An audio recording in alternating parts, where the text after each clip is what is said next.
from sunny Charleston. It is actually Charleston Race Week, so hopefully behind us you'll see the boats going out.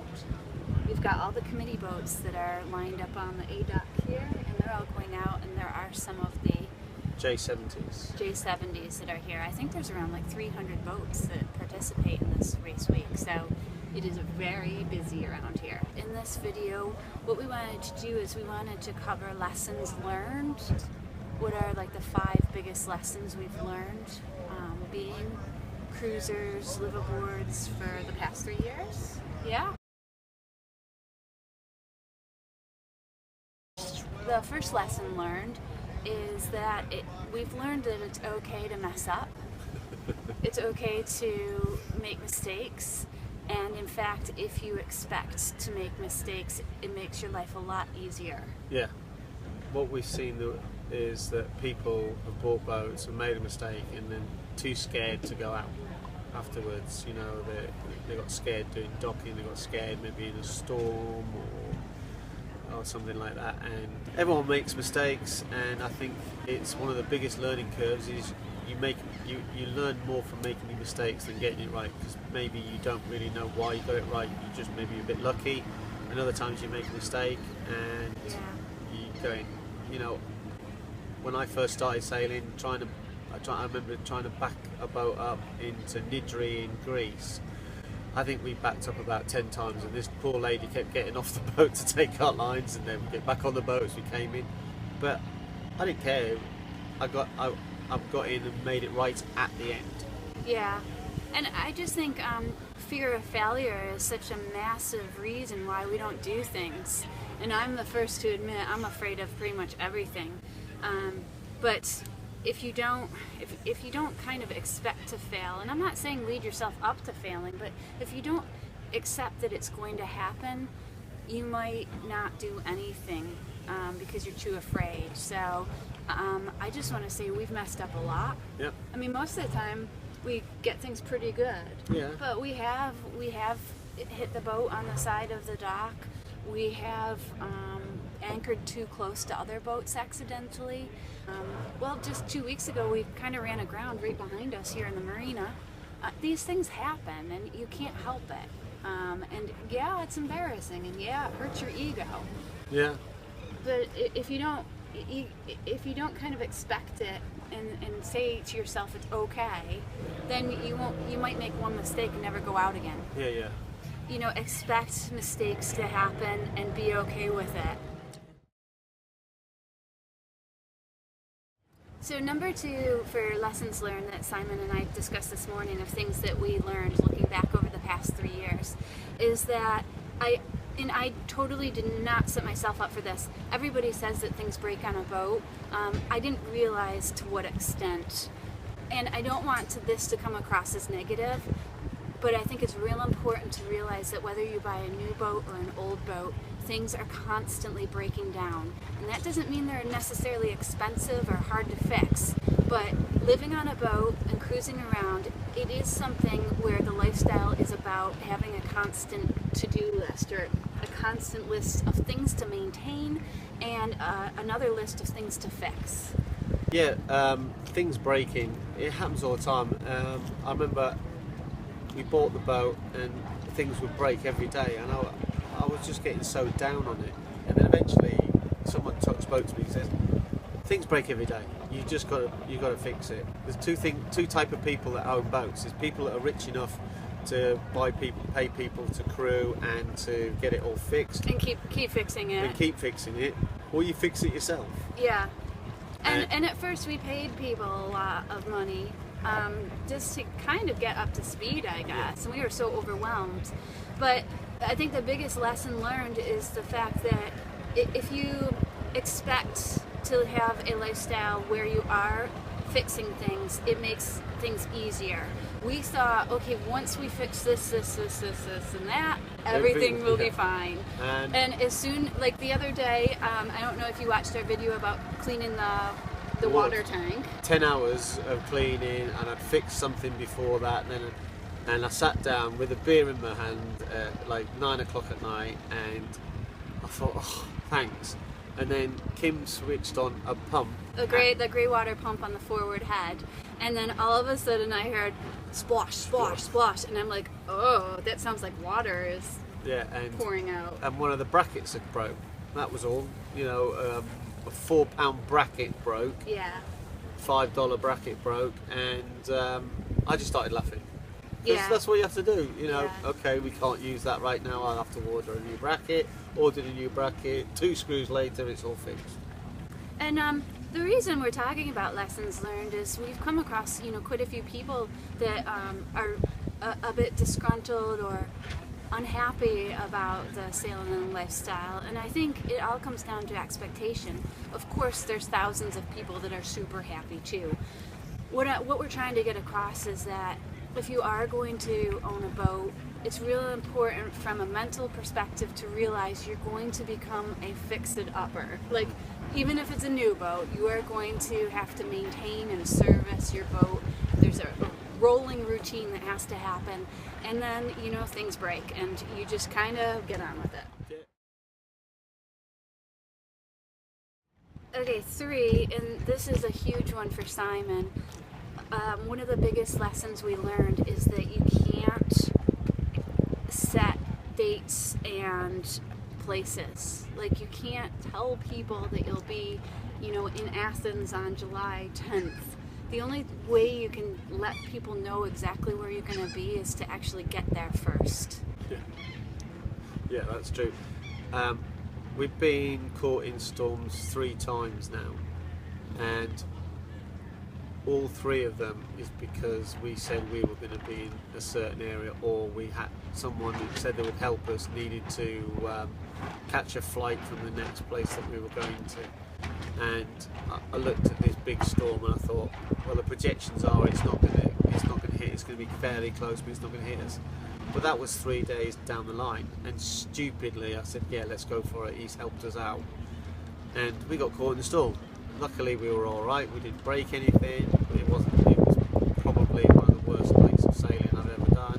And we wouldn't have gone if we hadn't needed to get somebody to an airport. Because he'd rebooked a flight. That's why we felt obligated. And that's the main thing. I'm never ever going to be obligated again.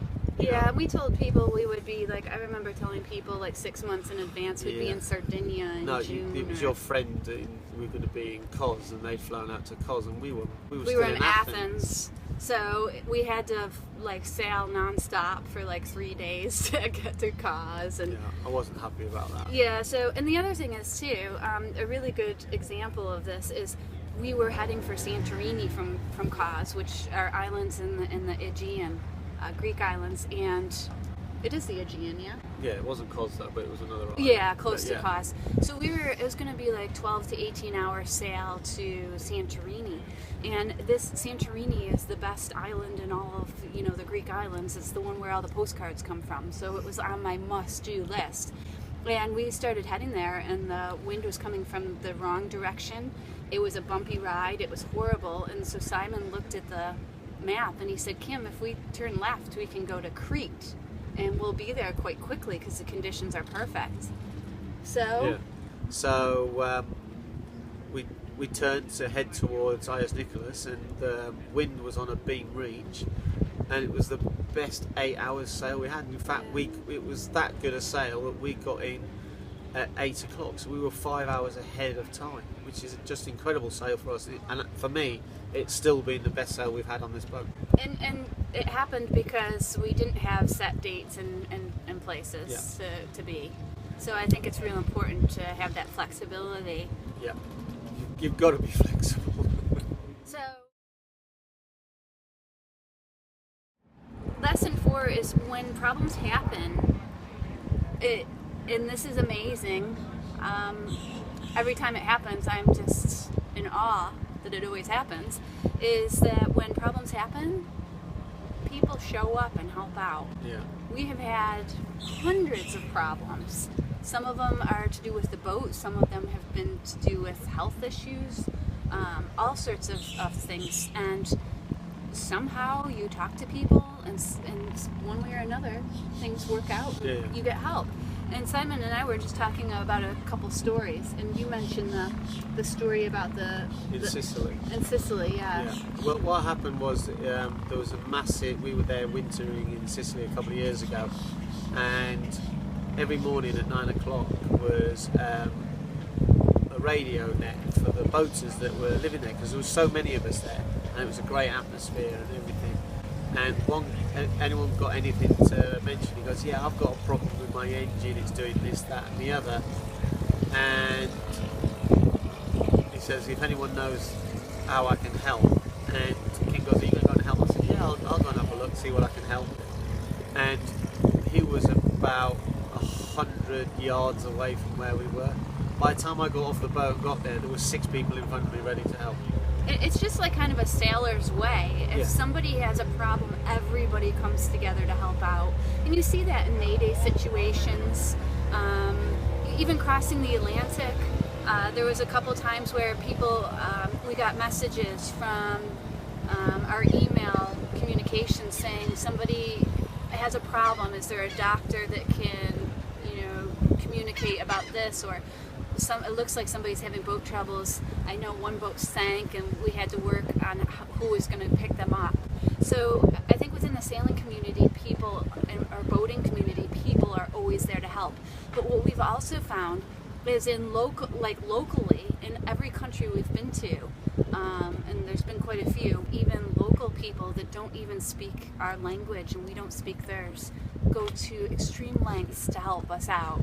And Simon has a story of a time that we were going into, it was a town on the bottom, heel of Italy. Yeah, I think so. I think it's the bottom. So we're above Sicily. And when we were coming in, our alternator bolt sheared off. So our alternator was shaking really bad, and he needed to go find it was a bolt. It was a long bolt like that, with which keeps the tension on the belt.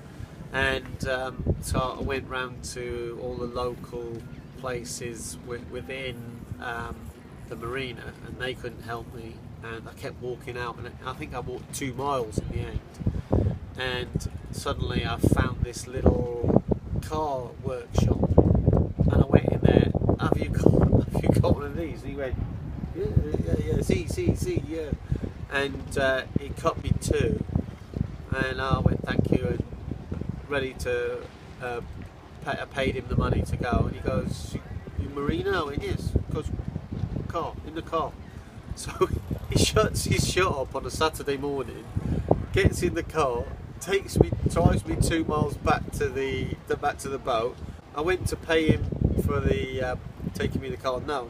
So I threw some money at him and said, buy some vino, and thank you. And that happened. We have hundreds of stories like that in Italy and Greece and in the Caribbean. Just tons of people have helped us out, and of course we've helped out a lot of people too. Every time Simon sees somebody that's having troubles anchoring, or somebody's got their anchor caught in another anchor, or just tons of we're the first to get in the dinghy and help out here in the marina. There's lots of times situations happen here, and Simon and our neighbors get on the boat, we go help out. So lesson learned is that people are very, very amazing, despite what the media has you believe. 99% of all of our experiences in all the countries we've been to have been phenomenal. It makes you realize once you get out and start sailing to different countries how wonderful everybody is. They're just like you and I. And heck, we ended up in Algeria. Yeah. And that was an accident. We got stormbound in Algeria, and the Algerians were amazing. And I was afraid to say I was an American. And when I did, they were like, "Wow, we love Americans." And they started telling me all the movies they watch from America and how they want to go there. And in fact, passports. When they asked for our passports. Sienna had his dual nationality, and so I just gave her the British passport. There was still an American passport left in the bag. He goes, whose is that? I said, well, it's my daughter's. She's got 2 passports. And he goes to me, who's stronger, England Or America. When America, he says, "Give me American passport." Yeah. So, Yeah. you know. And they let us stay there for 3 days for free. We were kind of quarantined because we could We have. hadn't got a visa. That's Yeah, right. yeah. But they were going to let one of us out to go and get food. and they offered to go buy us stuff, and Yeah. every 2 hours there was another group of people that came to visit us. So the fifth lesson learned that we wanted to talk about, and I get a lot of people emailing me this, and I just want to let you know that when we decided to do this, our family and friends and even the British media called us insane. They called us crazy. Selfish. You had an aunt that screamed out, "You're going to die." Yes. My mom was like, "Oh, you can't do that. That's just crazy. I'll just worry about you the whole time." And so pretty much everybody thought we were insane. Yeah. And of course it's important to listen to your family and friends, and a lot of people have good advice, but I think it's also very important to listen to your heart and what you think's right for you. Yeah. And we certainly do not regret ignoring our friends and family and the British media. Yes. Just listen to yourself, listen to your heart, listen to your head as well. And, if it feels right, do it. If it doesn't feel right, then don't do it. And I think, yes, my point is that if you're going to do anything outside the norm, people are going to tell you you're crazy. Yep. That is totally normal. Yep. You know, it's up to you whether you want to listen to them or not. We're just telling you this lesson that we learned. Now everybody, including the media, is very supportive of what we've done. So pretty much everybody's done a 180. Yeah. And everyone wants to come visit us now. Yeah. Why wouldn't you? Look at it. Yeah, I know. So, just to recap, the 5 lessons we learned is, number 1 is that it's okay to mess up, and it's really good to get comfortable with failing. Number 2 is things are going to break on your boat. Just be prepared for it and deal with it the best you can. Yeah, and number 3 is don't have set dates and places that you have to make. Don't have a set place where you have to get a set time. You gotta be flexible and go with the flow. And 4, when things do go wrong, generally people come to help you, and I would say more than generally. Oh, yeah. I don't think there's been a time where we haven't gotten help we needed. No. I would say every time we've had a problem, somebody has helped us. Yeah. And our final lesson learned, number 5, is that if you're going to do something like this, and it could be, trekking to the top of Everest, or traveling around the world backpacking, or sailing around the world, your friends and your family and even the media, if they hear what you're doing, it is highly likely that they are going to tell you you're crazy. It happens, and you can choose whether or not you want to listen to them. We chose not to listen to them. And thank goodness we did. Yes. All right, so that's it for this questions and answers. Yeah, and if you have any questions, please let us know. Yeah, let us know, because we're happy to answer them, and hopefully some of the information we're providing you is helping you to choose whether or not you want to get out sailing, or giving you a little bit of inspiration to just do it. Because if we didn't do what we've done, I don't know where I'd be right now, but I love my life. Cold England. It could be anywhere, but we're having a blast, and it's fantastic. Yeah. It's hard, but it's also amazing. Yeah. Okay. All right, so bye. Bye. I'll come and help you with it, because I've never dealt with it. Yeah, we're just doing a summary. Okay, sorry. I rattle on. Yes, today you were rattling on. I can't get a word in edgeways. Probably. Stinker. Hey, thank you so much for watching our video. Just a quick message to say that if you haven't read my book, Changing Lifestyles, Trading in the Rat Race for a Sail Around the World, and are looking for a new read, you can purchase my book on Amazon or in my online store. This book would also make a perfect present if you're eager to get out sailing, but your wife, husband, girlfriend, or boyfriend isn't yet convinced. Sure, it discusses the rough with the smooth, but overall the book demonstrates how awesome the sailing lifestyle truly is.